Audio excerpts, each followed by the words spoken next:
Menteri Keuangan Purbaya ancam bekukan Direktorat Jenderal Bea dan Cukai jika gagal memperbaiki kinerjanya yang kini bercitra buruk di mata masyarakat hingga pimpinan tertinggi.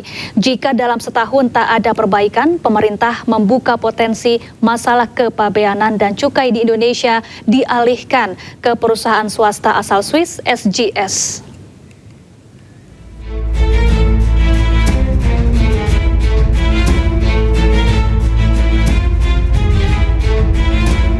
Menteri Keuangan RI Purbaya Yudi Sadewa mengungkap, kini pegawai Direktorat Jenderal Bea Cukai sudah mulai semangat memperbaiki kinerjanya.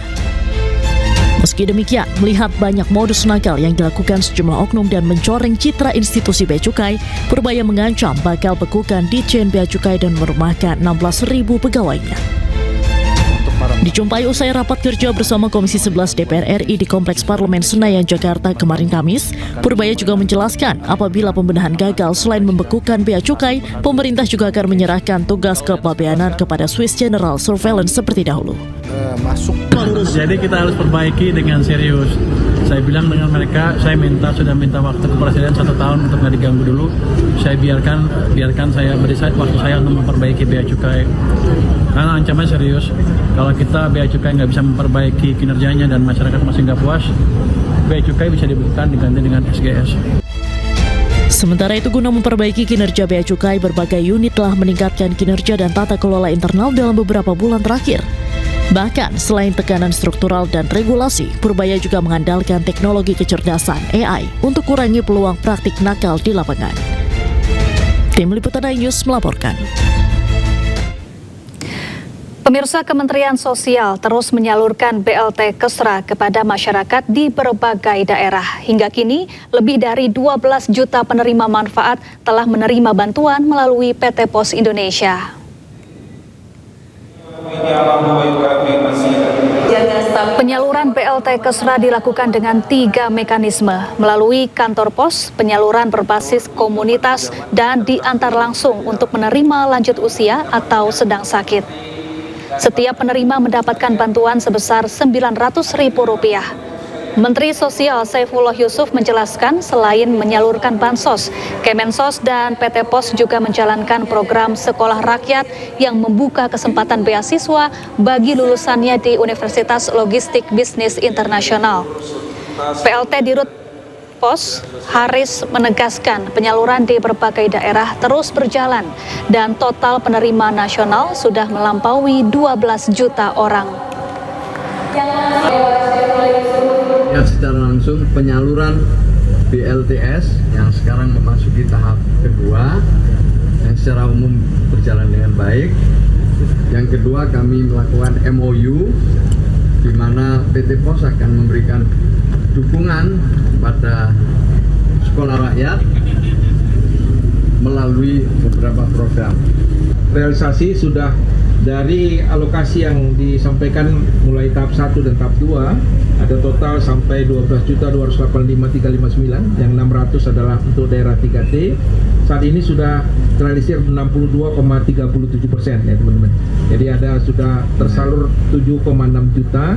Kami punya PR tinggal menyelesaikan 4,6 juta lagi.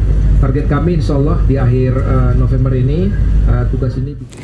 Mantan Direktur Utama ASDP Ira Puspadewi dan 2 mantan direksi ASDP lainnya dibebaskan KPK setelah mendapatkan rehabilitasi dari Presiden Prabowo Subianto.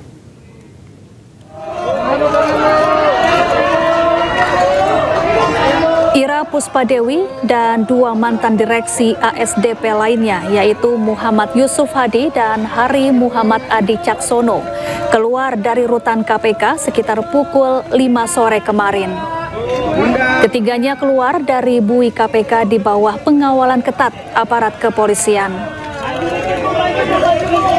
KPK membebaskan ketiga mantan petinggi ASDP ini setelah menerima salinan keputusan rehabilitasi dari Presiden Prabowo Subianto.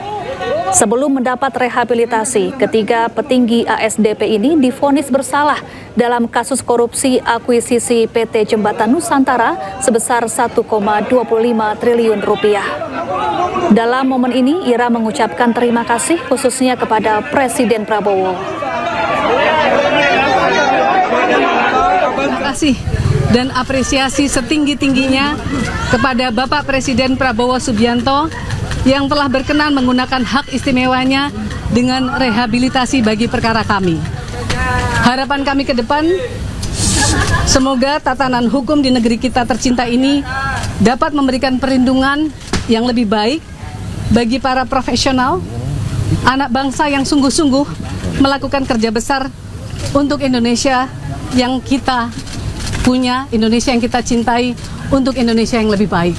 Terima kasih semuanya, mohon doa, semoga kita semua bekerja sama sebagai anak bangsa yang memberikan yang terbaik untuk bangsa ini. Terima kasih. Wassalamualaikum warahmatullahi wabarakatuh. Pemirsa, atlet juara dunia angkat besi Rizky Juniansyah dilantik menjadi prajurit TNI Angkatan Laut.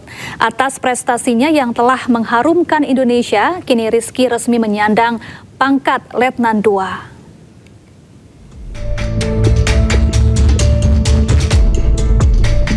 Panglima TNI Jenderal Agus Subianto melantik atlet angkat besi kebanggaan Indonesia, Rizky Juniansyah, sebagai prajurit TNI Angkatan Laut. Rizky dilantik bersama 50 perwira muda lainnya dalam upacara di Gor Ahmad Yani, Mabes TNI Cilangkap, Jakarta, kemarin Kamis. Setelah mengambil sumpah, atlet juara dunia angkat besi Rizky Juniansyah resmi menyandang pangkat Letnan II.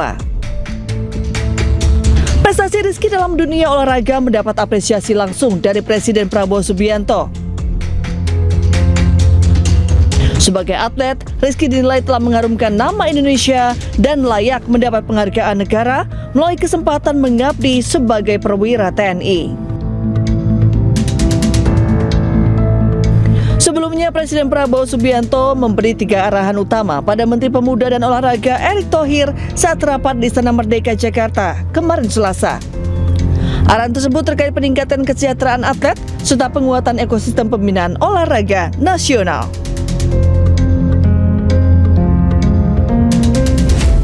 Erick mengungkap para atlet akan mendapat beasiswa LPDP dan berpeluang menjadi aparatur sipil negara maupun TNI dan Polri atas pengorbanan mereka untuk mengharumkan Indonesia.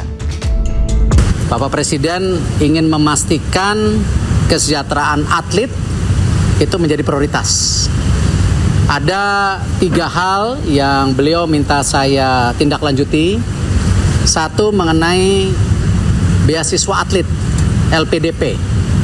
Untuk benar-benar nanti dialokasikan seperti apa.